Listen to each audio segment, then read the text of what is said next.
اس کے بارے میں لوگ کیا رائے قائم کریں؟ اب سوال یہ پیدا ہوتا ہے، اور جو کوئی بھی مین اسٹریم میڈیا پہ نہیں کرتا، کہ اسٹیبلشمنٹ اچانک نیوٹرل ہو کیوں گئی ہے؟ اس کے پیچھے حکمت عملی کیا ہے؟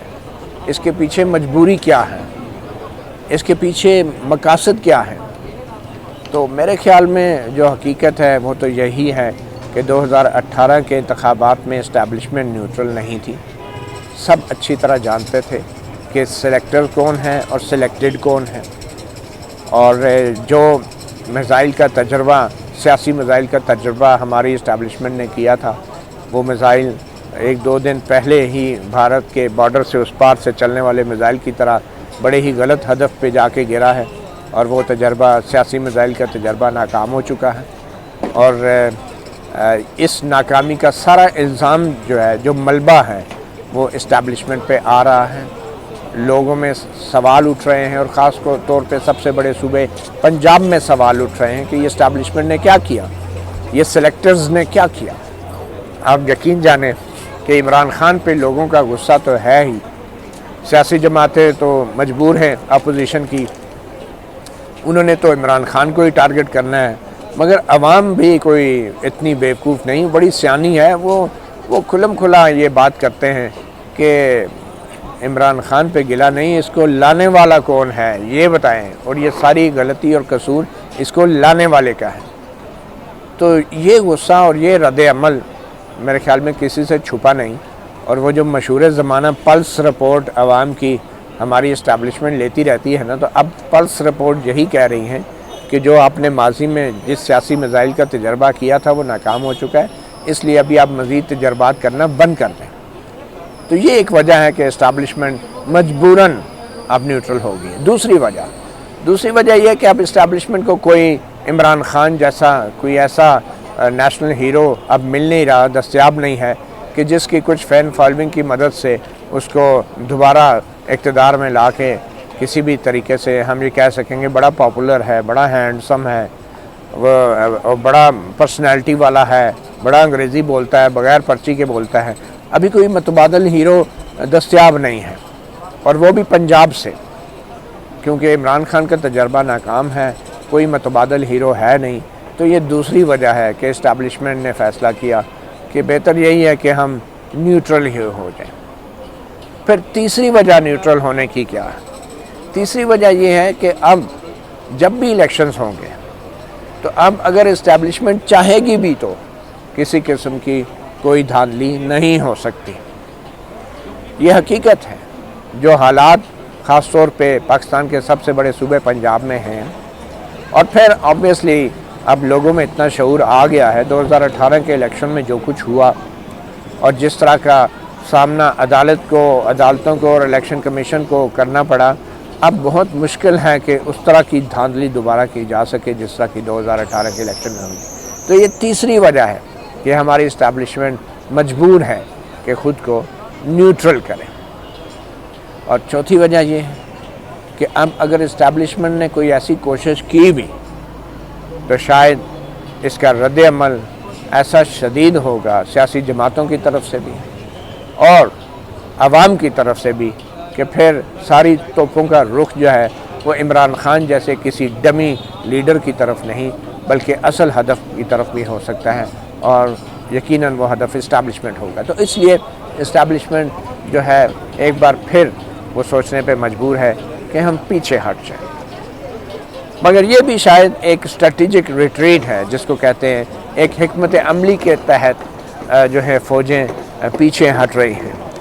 یہ وہی حکمت عملی ہے جو 1988 میں اپنائی گئی۔ ضیاء الحق کے 10 سال طویل مارشل لاء کے بعد جنرل اسلم بیگ صاحب نے کہا کہ ہم ملک میں جمہوریت لانا چاہ رہے ہیں، ہم تو آمریت نہیں چاہتے،